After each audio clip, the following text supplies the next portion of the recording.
Today is the day for all Yu-Gi-Oh players, especially the ones on the budget side, to rejoice. Or is it? Because the Megatins are coming out today, and I think they have some pretty glaring issues that are also indicative of Konami not really knowing what to do with their printing policy. Shout out to Dual Daddy for the good visualizer of every card in the set, and let's jump right into it. I actually don't want to go too much about the particular cards. Obviously already in the common slot we do see a couple of good reprints, some Ryzeus, some Malice, things like that. The pool for the commons is kind of large, but you get 8 per pack, that's fine. Then we have Ultra, some nice rarity upgrades, Dawn Dragstagger and Granite are good reprints. Also kind of large pool, I think 150 cards for both, common and ultra rare. And you get 3 ultras, so probably also fine here. Also you buy reprints, pretty nice stuff, even if they're a bit late. But the big problems I want to talk about come in the secret and Starlight Rare category. And again, here are also some pretty good reprints, some nice rarity bombs. The Ryzeals, the Malice, Primite, Dragon Gate and Bot Herder, 2 pretty interesting new TCG exclusive cards. Diagram being reprinted with new True Draco support right around the corner. So there is a lot to be excited for. Fiendsmith here as well, particularly Tracked, and Lacrima of course. But I want to focus on a couple of cards more deeply, and that's Dominus Impulse, Mulcharmy Fuvalos, Dominus Purge, Mulcharmy Perulia, and the Black Goat Loves. In my opinion, these are the cards that needed reprints the most right now. Particularly the Black Goat and Perulia, because those are very universal cards that everybody should have in their collection. Those are considerations for almost every single deck, at least in the side deck, oftentimes even in the main deck. Whereas Dominus Purge and Impulse obviously are a little bit more limited, not every deck can play it, but for every deck that could, you definitely should. 100%. And Fuvalos is just the best non-engine card right now, pretty much. So everybody should want to play this, at least. It's not that bad because it already got reprinted enough to where it's not that expensive. But even then, a card like this that everybody needs cannot be cheap enough, in my opinion.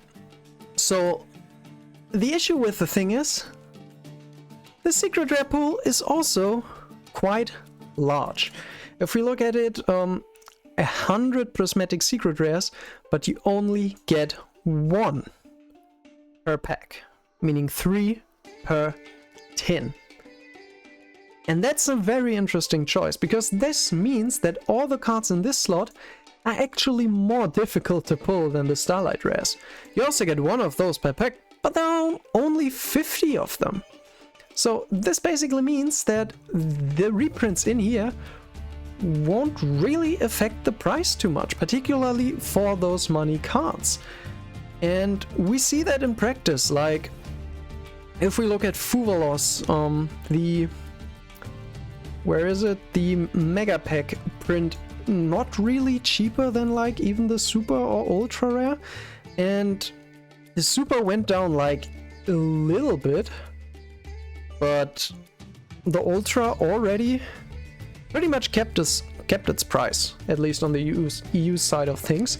A similar story for Perulia. Like here, the Mega Pack version also not really cheaper than the Ultra Rare, and the Ultra Rare went down slightly. Like, this is an improvement, like from like 40 to 50 to 30 to 40. Obviously that is an improvement, but we're still looking at like around $100 for a playset, which for such a universal and staple card is just too much in my opinion. Like here again, from around 50 to 30, 35, 40, something around that. Purge, same story.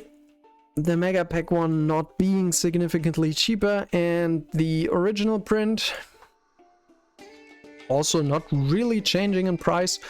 Purge definitely is an interesting case because the first really good deck to use this just came out, so obviously the price is kind of pulled in two different directions here, but not really a super significant change here, neither for Impulse. Like the Mega Pack version right now is actually more expensive. No, it's just not accurate, but you see, like the preset prices, they started out really low comparatively, but it only went up from there. And yeah, same thing actually with the original print, only appreciated in value. And this is an issue. Yu-Gi-Oh! Already has a new player problem, and these cards that are super required basically to play the game, Fuvalos in particular, should not be that expensive. Like, these cards have to be as cheap as possible if you want people to try out your game. Like, if I'm a new player and right out the gate I'm looking at like spending $100 at just these 3 cards, then another 50 almost for Fuvalos, and depending on what deck I play, another 100 for like Purge or Impulses, I'm just gonna try something else, honestly. These prices, they may be fine for people who are already invested, but with Yu-Gi-Oh! Already having a new player problem due to its complexity, like, we really can't afford to make the essential cards of the game this expensive. And the Megatins not doing anything about this is just an issue. Like, the Megatins are supposed to be the solution to this problem. I actually forgot to pre-opening Blackout Laughs, which the original print again didn't really change. At least the Mega Pack print is like a little bit cheaper, 10 instead of $5, which it's a one-off. I mean, that's okay. But if like every single card of these super generic essential staples is this expensive, you're quickly looking at multiple $100s of just barrier of entry, and that's an issue. Obviously there is the argument, well, people who just start out maybe shouldn't expect to be super competitive in the first place, and in the end it's a trading card game, a collectible game, so growing your collection over time could be part of the appeal. But I think Yu-Gi-Oh! Just is not really positioned for that, and that does not necessarily have to be a bad thing, but for a really long time the chase cards for Yu-Gi-Oh! Were just the good cards, and this made the price of the game really high. And combined with the high complexity, new players or maybe budget players that are not super invested into the game already being on a big disadvantage just through their skill and game knowledge, and then also being unable to afford like the best cards, not even the best decks, but just the best cards that you want to play in every single deck, not even being able to play a worse deck optimally. It's just such big of an issue, and I'm the last one who would criticize skill being rewarded in a game, but Yu-Gi-Oh! Right now just has all barriers of entry are obscenely high, and while I have seen Konami with rarity collection and things like that, or even the rarity distribution in Justice Hunters, which I think was a lot better, trying to lower the barrier of entry, the Megatins are just evidence that Konami doesn't really know how to. Especially while other card games show what to do. Like Pokemon and One Piece, they are already doing it. They just print all the cards in lowish rarities and then have some super rare collectible, super special, shiny alt arts in the sets to sell them that people can chase for, buying a lot of packs, pushing the price down for all the other cards in the set, and then hold on to them because they won't get reprinted. Those cards will keep their value at least, but usually only appreciate because they won't be printed ever again in that exact version. Whereas Yu-Gi-Oh! Well, we just print the good cards in the most difficult to obtain rarity. The super needed reprints are just the ones most difficult to obtain, and the cards that we do make cheaper are the collectibles, because like I said, pulling Starlights is actually easier than Secrets. And if we look at this pool, there are a couple of cool reprints, definitely nice rarity upgrades that are welcome to see, some retro cards, maybe a little much. And then there's Imperm in SP Little Knight. And for the people that are invested, if we start looking at Imperm, Imperm already has a QCR. And yes, QCR and Starlight are not 100% the same, but they are similar enough to where if a card already has one and also gets a print of the other will depreciate 100%. And this is the case here. For Imperm, like, yeah, this 95 was a lot of the peak, but before, like, it was never below 50. Never. And now, boom, 30, 35, almost lost 50% of value, not quite, like 40% something. And that's bad. Like, people want these as kind of collecting objects or as a version, like a possibility to get your cards and maybe even have them appreciate in value, but definitely not have to sell them at a loss later on.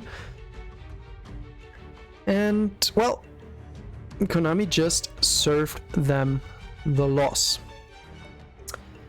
Even worse example, SP Little Knight also had a QCR already from Age of Overlord, which was a big appeal for selling the set, Age of Overlord. Pulling this QCR was the main chase card of the set. And you see, this was a $350 card, euro card. Like, this was a really expensive card and held its value very, very well until the Starlight reprint got announced and it dropped in half. It just dropped in half. Why should anyone ever invest in a super high rarity premium version of a card as kind of a prestige, a collecting object, if at any time Konami can just kill the value? And this is not even to the benefit of the health of the game. Like, if we just banned one of these cards because it was necessary, obviously the value would have tanked. Maybe not quite as much, actually, because the inherent value of collecting is not that you can play with the card, that's more of an added bonus, but at least you could see why they would do that. Here, they just screwed over the collectors for nothing. For literally nothing. And it's just so sad to see them do something like this. Like, why? The thing is, you need these collectors for the health of the game to push product, to make the other cards cheaper and more affordable to players by them buying a lot of product, chasing cards like this, and then selling off the other stuff to the actual players. And this is fine because for collecting, part of the appeal is the value, the long-term appreciation, maybe kind of even the investment part, and obviously the scarcity. A card being very, very rare is what makes it appealing to collectors. Whereas for players, they just want to play the game. They don't care how rare or unique the card is. They just want to be able to put it on the table. It doesn't have to be shiny, and be able to play with it and not have to be day trading with Yu-Gi-Oh cards instead of stocks. Like, I cannot stress enough how big of an issue this is, and this is evident if we look at the prices for the overall cards. What are the chase cards of the set? Yes, SP and Imperm, those are on the more expensive side of the set, definitely. So they are sought after in these rarities, but the most expensive ones are the good ones. The ones people need to play with. The people who are not looking to buy a lot of product to get their playsets of Perulias in whatever rarity. They just want to have the card to play with, and obviously it's a whole can of worms. Like, it's fine for hobbies to cost some money or something like that, but we know the solution to this. Yu-Gi-Oh already has a super bad new player experience, and making it more affordable to new players could at least alleviate a lot of that. But instead we get this, and it's just sad to see. I hope Konami learns from this. Like I said, Rarity Collection also has its issues. Like, there are also a lot of premium rarities in there, but at least they announced, well, the cards that got QCRs won't get ones in the Rarity Collection. Like, that's a good thing, but there are a lot of cards taken away that could receive premium rarities, like a cool ultimate rare of something like that is now kind of useless because we already got so many ultis. But at least they managed to lower the price of the game substantially, and that's a good first step. But somehow you need to sell product, and the way to do it is collectibles. Other card games prove it, and I really don't get why Konami is just unable to do that, to realize that this is the way to go. Like, yes, maybe in the short term this could be a successful money grab strategy for some time, but in the long term it's gonna bleed out the players, the player base. It's gonna alienate new players, it's gonna alienate more casual players, and long term this is not good for the game, especially because, again, we also saw the price for a lot of products drop just because they weren't that competitively influential. Obviously that is always a big part for the product sales in most card games. I feel like Pokemon is really the only exception there, and that's mainly because the franchise it's tied to and all the hype it gets right now. But it shouldn't be the only avenue. Like, Yu-Gi-Oh really manages to screw over not only the players but also the collectors, and in my expectation, themselves long term, and the vendors as well, because if the product is not that sought after, they are gonna have issues as well. If they have to sell Duelist Advance for 35 euros or something like that, they can't make a profit on that. They just can't. So what are we doing? We're managing to screw over every single interest group for this game, and honestly, that's quite impressive. It's really impressive, like doing the exact opposite of what you should be doing. Crazy. Well, tell me what you think about all of this in the comments. Like and subscribe if you, I don't know if you can enjoy a rant like this, but if you're interested in more discussions like this, or if I in the future should maybe lay out my approach, how I would fix this issue for the TCG in the future. And well, thanks for watching. Have a nice day. Signing out.